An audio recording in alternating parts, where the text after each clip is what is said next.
On today's Locked On Cavs, here's the downside of breaking up Jarrett Allen and Evan Mobley too early. Let's dive in. You are Locked On Cavs, your daily Cleveland Cavaliers podcast.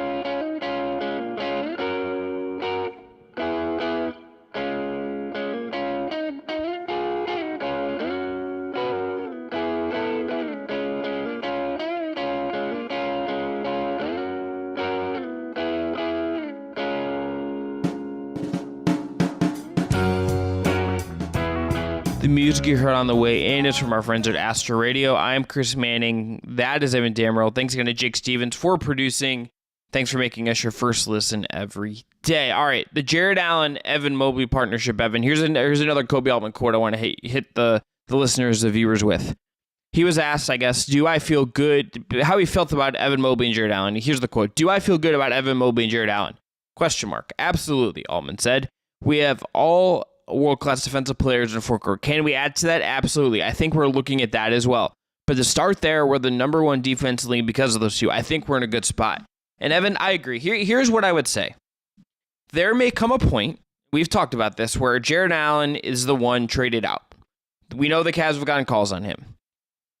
But when you trade, I think when the time comes to Jarrett Allen, you are going to shift what this team sort of plays like and looks like. Look at what Boston has done this summer, right? Like, they bring in Porzingis, they trade Smart. Their scheme now is going to be, you can't switch anymore. It works differently. You're changing the way your team plays. There's something different about how you're going to play now. I don't know why you're making that face. I still question the Celtics trading Marcus Smart. I think that might cause some ripples that the Celtics may not be able to ride with. Sure, possible. Because Kristaps Porzingis is a dude I just wouldn't give up the farm for. Okay. Well, I mean, they didn't give up the farm. They actually got good value back, but I understand your point. When they get him, they can't switch. They can't play the same way they played defense the last couple years when they've made these really impressive runs. With Cleveland, you have hit that success, so it's not a one-to-one apples-to-apples comparison. It's more like apples to like a banana or an apples to oranges, so to speak. Both fruits, both good, but different. You trade Jarrett Allen, you move on from him. The way Evan Mobley plays defense, the way your scheme works, it is gonna change, and you have to be very sure, I think, if you're going to do that that's the right decision. I agree with you. To make a comparison, because I'm still playing through Tears of the Kingdom, almost 200 hours in at this point, it's like showing up to the King Gleeok fight without any key size or enough key size or enough arrows, because you're going to have a bad time. And I don't think the Cavs fully know what Evan Mobley can be as a player. I don't think any of us do, because year 3 is that quote-unquote proverbial leap. And we were kind of talking about this before we hit live. If Evan Mobley does look more comfortable as a 5, and we did talk about this with Martin Rickman as well many moons ago, but like, let's say the 3-point shot doesn't convey, and just like, it's unrealistic to expect like he's gonna have just like legitimate like shooting upside, and he's more better suited as like a 4 who is better used as a 5, a la kind of like what the Bucks do sometimes with Giannis if like Lopez is unavailable, or if Lopez is in foul trouble, or just like, you know, my dream death lineup with the Bucks sometimes at Giannis at the 5. But again, this isn't like an apples to apples thing or an apples to grapes thing. It's not even a grapple thing with like Mobley and Giannis, but it's just more so the outside shot. And just in today's NBA, the Cavs play an antiquated style of basketball with 2 7-footers. And right now, like at this crossroads, what Jarrett Allen gives you is still much more valuable than what the Cavs can get right now for Jarrett Allen. And also, I have questions about the defensive dip until I see Evan Mobley and can comfortably say okay, yeah, he is best suited at the 5 for the Cavs. They can maybe ride the wave of the defensive drop off of losing Jarrett Allen or not playing with him next to Evan Mobley. But Mobley's also just an otherworldly defensive player that it mitigates some of the concerns of that as well. My biggest concern is just like Jarrett Allen, he's consistent as a star player. He is going to give you really good paint defense. He's going to meet players at the rim. He's going to give you rebounding, and he's just going to protect the interior of the key.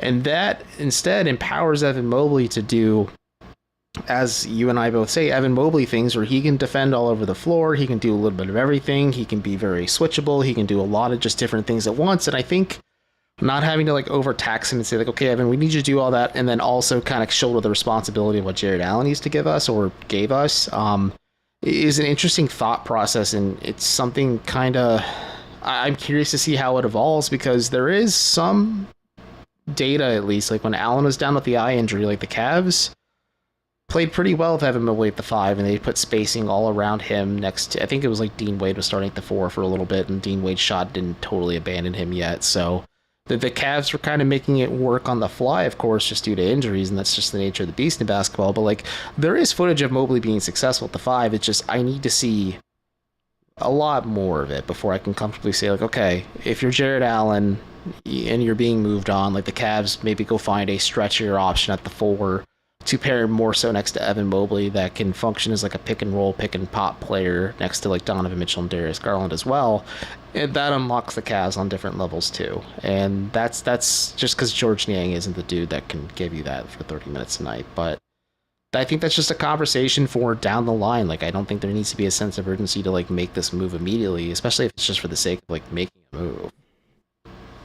I agree. I think you.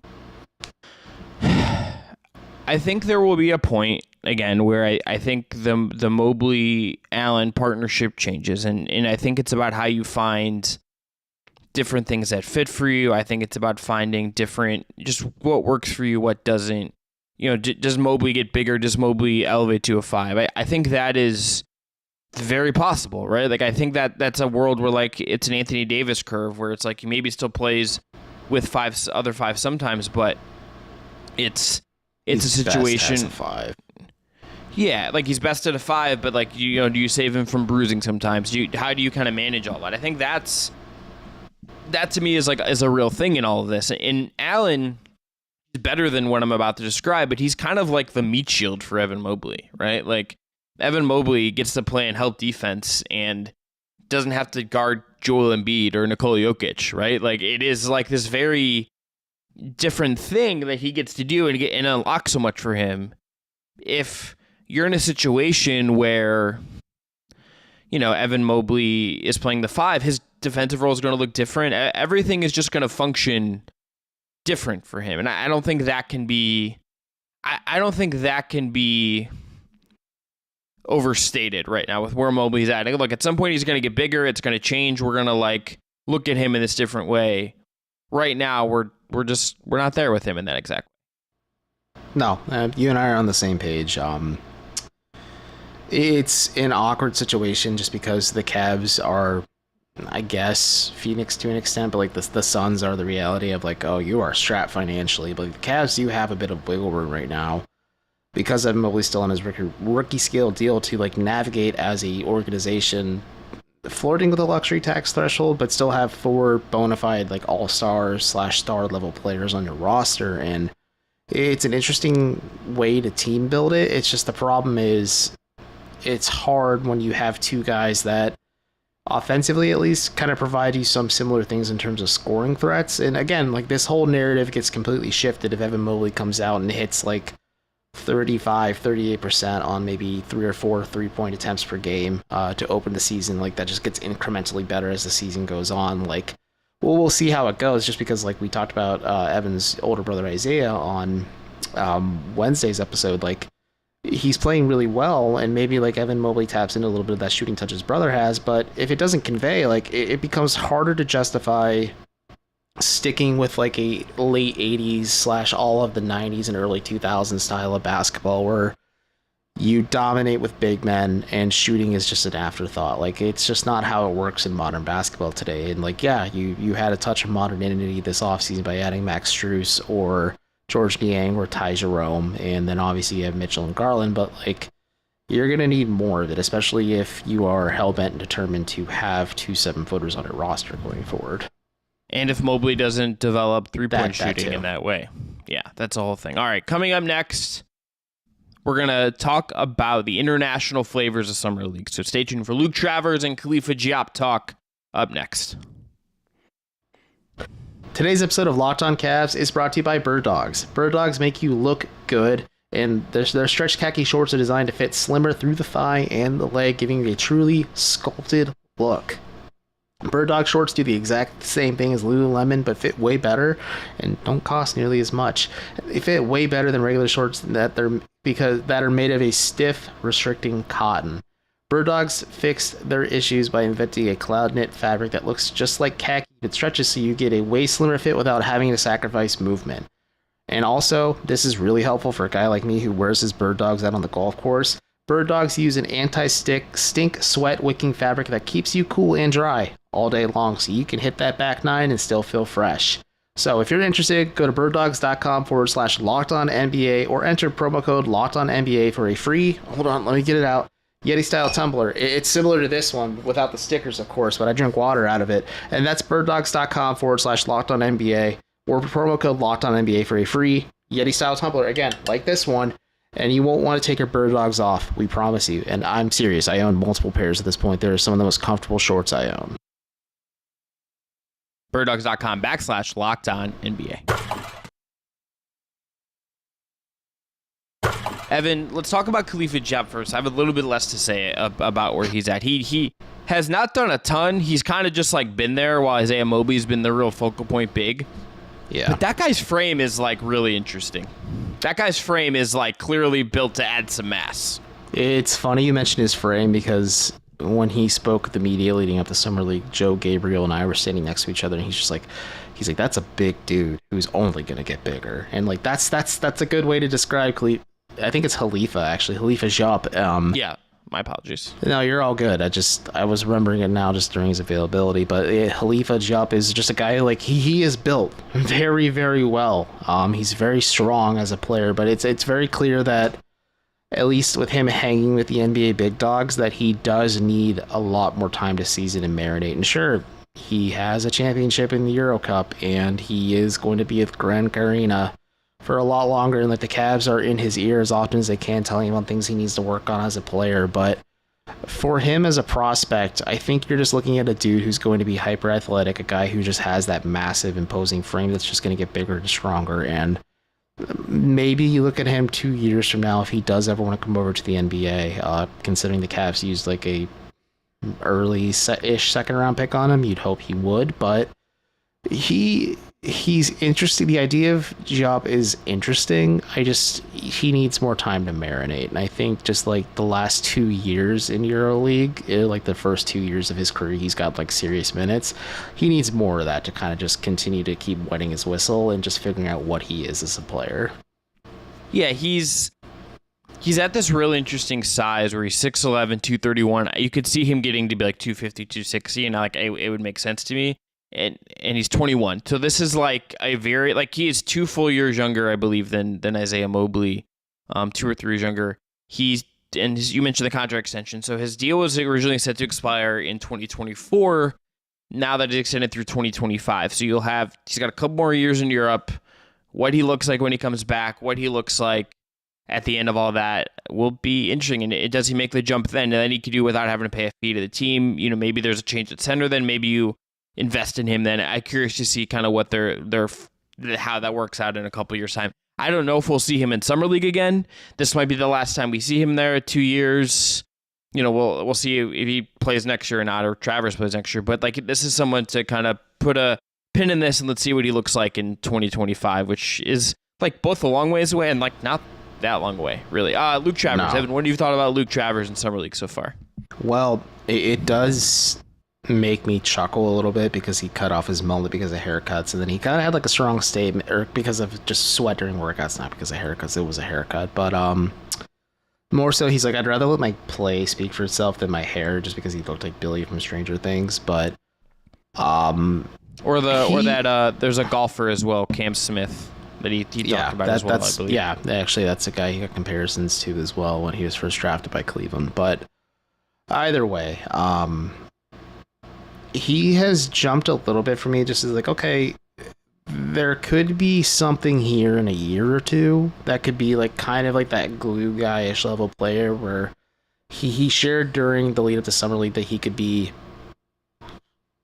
a guy who's a bit of a point forward. He can be the guy who plays 1 through 4 defensively. He wants to show his defensive capability. He's not the most athletic player. I think that's certainly still being showcased in Summer League, but like there's a little bit of everything. They're like, yeah, there's some good with Luke Travers, but it still needs some smoothing out and ironing out. And it's fair to question, does, like he said, like, yeah, every kid dreams about playing in the NBA, but in the same argument can be able to you up as well. Like, do you want to maybe have to go through the course of signing a two-way deal, developing at the G League level, then playing for the Cavs maybe on some type of money? Or would you rather make guaranteed money?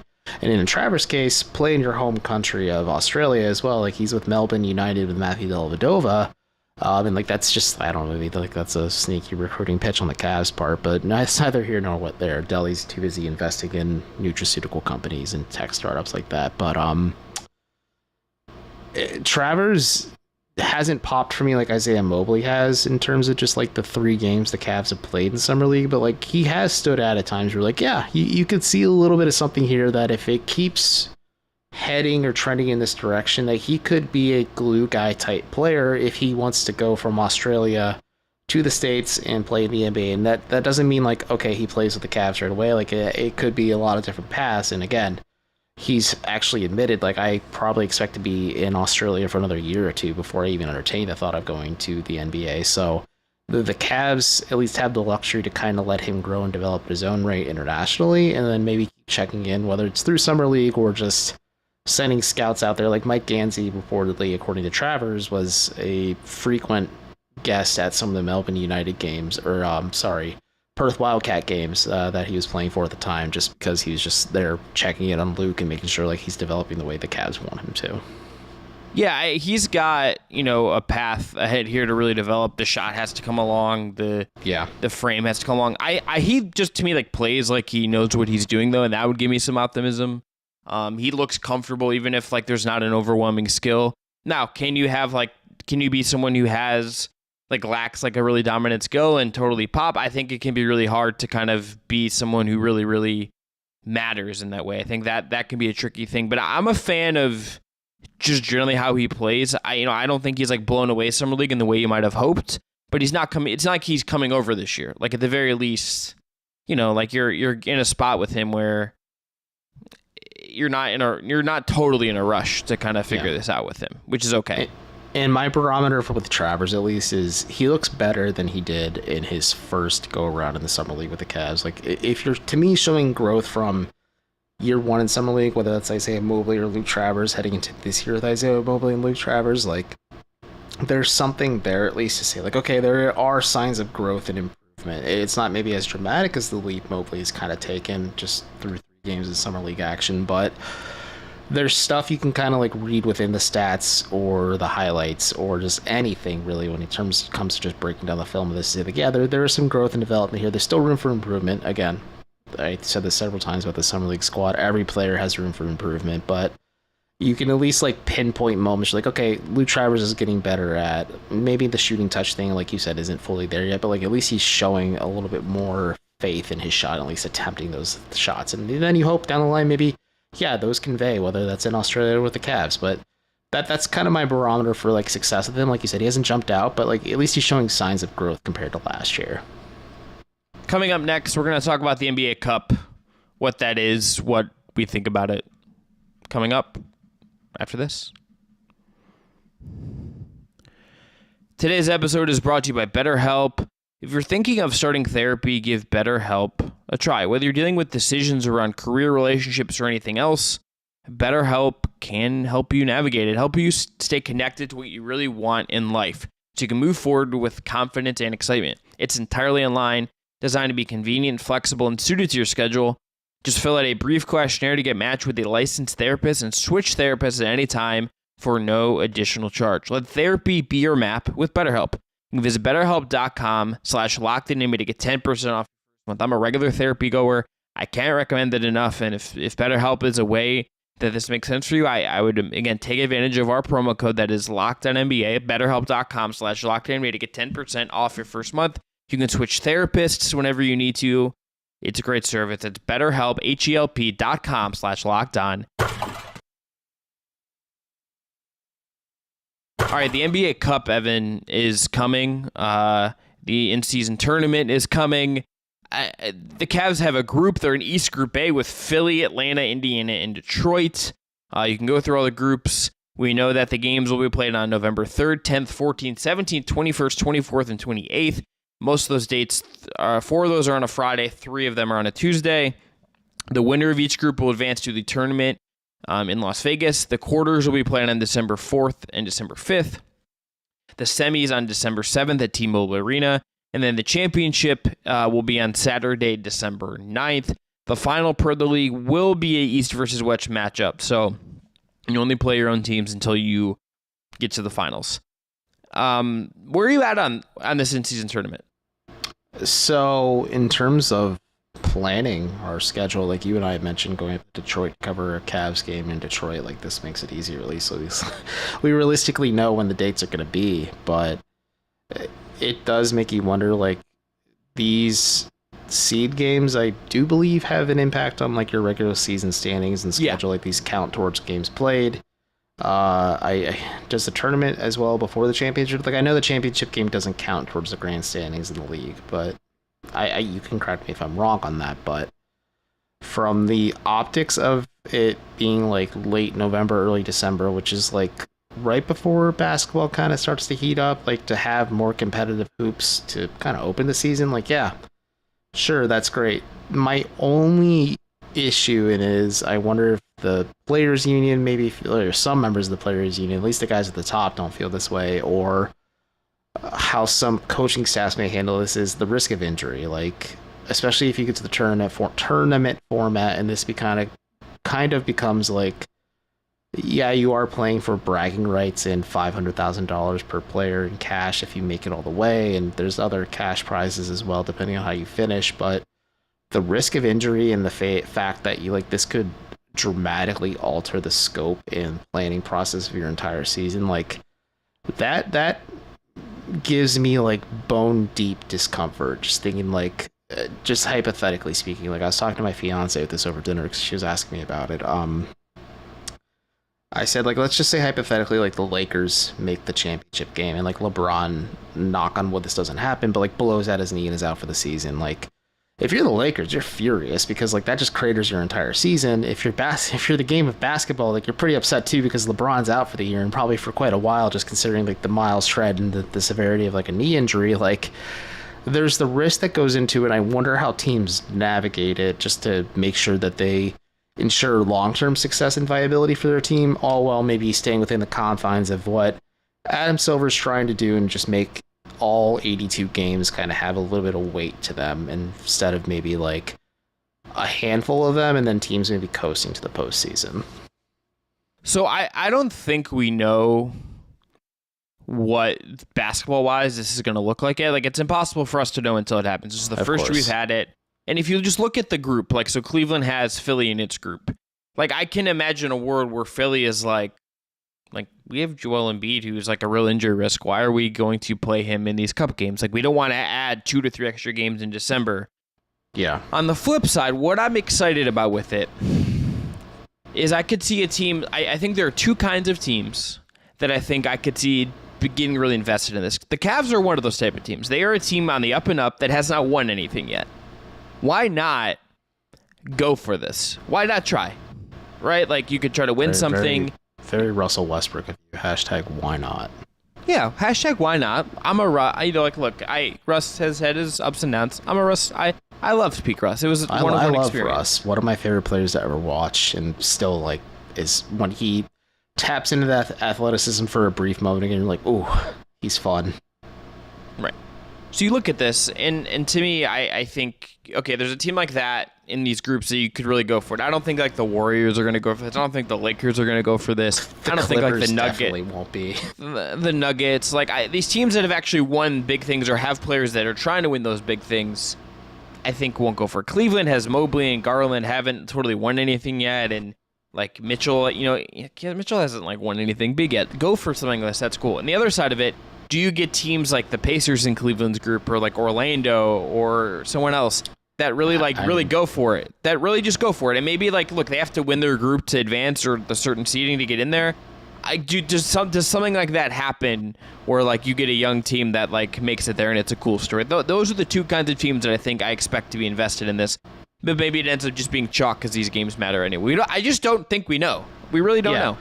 And that's kind of the fun of it. And you had mentioned Orlando, which I think is a great mention, but I was thinking of Indiana a lot just looking at Cleveland's group. I'm like, that is a pesky team that has nothing to lose. They're young, they're athletic, Rick Carlisle's a coach that doesn't really like to settle on losing quite a bit. I think like Tyrese Halliburton, like Obi Toppin and Jarris Walker and Miles Turner and Buddy Hield is still there too. Like the Pacers, and there's also Benedict Mathurin too. Like the Pacers have a very fun young team, like with a lot of legs to kind of get out there. And I'm interested to see, like, are they one of those like more younger try-hard teams who maybe want to prove that, similarly to Cleveland, back when Darius Garland, Jarrett Allen made the All-Star team and Evan Mobley was a rising star, like, do they maybe want to set the tone and maybe make some noise to say, like, hey, the Pacers are kind of on the up and up. We're still young, we're still growing, but like we have something to prove, and maybe this is their way to make a statement. Orlando's a good one to look at too, just because like the Magic are a team that just has an overabundance of wealth at like every position at this point, and they're going to be pesky and annoying and a lot of fun just in general, and like they could be an interesting group too. And like, yeah, how teams approach this will be fascinating. Like, do teams like either Los Angeles squad, Denver, Milwaukee even, I mean, maybe Cleveland leans toward. Cleveland's like a weird fringe team. Like, they could go out and prove it, or say, like, you know what? No, let's just kind of keep some gas in our tank and not risk the biscuit just because we're trying to win a trophy that maybe doesn't carry as much weight as the Larry O'Brien just right now. Like, maybe this tournament means a whole lot more 10, 15, 20 years from now if it's still around. But it could be fun just for the aspect of just, like, parity because, yeah, there is some implications for like, record wise, but like it does make it fun for like a lot of these mid-market teams or teams that have been like going through this rebuilding process to play some like meaningful hoops early into the season when some teams are still kind of trying to condition themselves a little bit to kind of like play themselves back into shape. Or like, I mean, Byron Scott's not coaching anymore, but like maybe there's a team that follows like the Pat Riley ethos under Byron, like that Byron Scott emulated, where like they just played like they're in phenomenal shape to start the year. I can just say, if you are the Milwaukee Bucks, you are thanking every god on the Greek pantheon and any other pantheon just because Mike Budenholzer isn't coaching you, or Mike Budenholzer of Christmas Past isn't coaching you anymore, because this is a tournament that Mike Budenholzer would take so seriously because the regular season is on the line. But other than that, like I think it could be fun. I do just feel that like lingering sense of dread that like just the injury risk makes me concerned, because like that's the last thing you need if you're the NBA, if you're trying to promote this new idea and like make it seem fun and hip and just like the new part of the new norm, and like adopting this European just more soccer style format, and like you lose one of your marquee players because of it. No one is going to want to sign up and do this after that. Like it's going to be a point of contention going forward after that, and it's going to be a talking point going forward if it's like a really, really big that drops. Yeah, the other thing I would say is I think I'm curious to see what this looks like in the future, but one of the things I would really like to see is this to get more like European soccer, make it more chaotic. Let's put some G League teams in there. Let's put a team that would be fun. Like relegation would never happen, but like having like the top few G League squads maybe scrap, like put them all. Like, honestly, put them all. I don't care. Put a team of like NBA vets coached by like Doc Rivers who like don't have teams. Give me like a team with Deion Waiters and Darren Collison and Harry Giles and John Wall, and let's just like let it go. Kenneth Faried, let's go. The big three is already a thing though. So why do we want but like I don't want like Royce like White. Like I want like Deion Waiters taking 30 shots in a game in Las Vegas in December, because why not? Some of those things are realistic. The reason this is kind of going to happen in December is because there's enough time where like it's not bumping up against the playoffs. This is a trial run. We'll see how this gets tinkered with. I'm warming to it. I wasn't super into it. I'm curious to see what the players have to say about it, but I'm kind of getting into it. The December aspect, you just as you said it out loud, it is interesting because that is kind of like a dry spell for like noteworthy TV. Like, yeah, there's Christmas hoops, like that's become a staple. Like the NFL does dominate Sundays, and it's smart on the NBA to never play on a Sunday during this slate. But like there is a bit of a dry spot, and if you have some competitive, meaningful sports, like people are going to tune in and watch, especially if it's around the holidays and you're just hanging out with your family. Like people are just gonna grab a couple brews or maybe a glass of wine if you want to feel fancy about it and just like watch some high impact. Yeah, like that aspect's fun. And like I want to, again, this is always my coward's answer. I want to see how it looks before I form my full opinion. But I gave the thumbs down leading into this just because, again, I don't want to see somebody's season get absolutely cratered because they try to play meaningful basketball in late November, early December. Let's end it there. I'm Chris Manning. That's Evan Dammarell. Thanks again to Jake Stevens for producing. Back at you tomorrow with more Locked On Cavs podcasts. Shout out to everyone for tuning in. Please rate and review and subscribe if you've not already.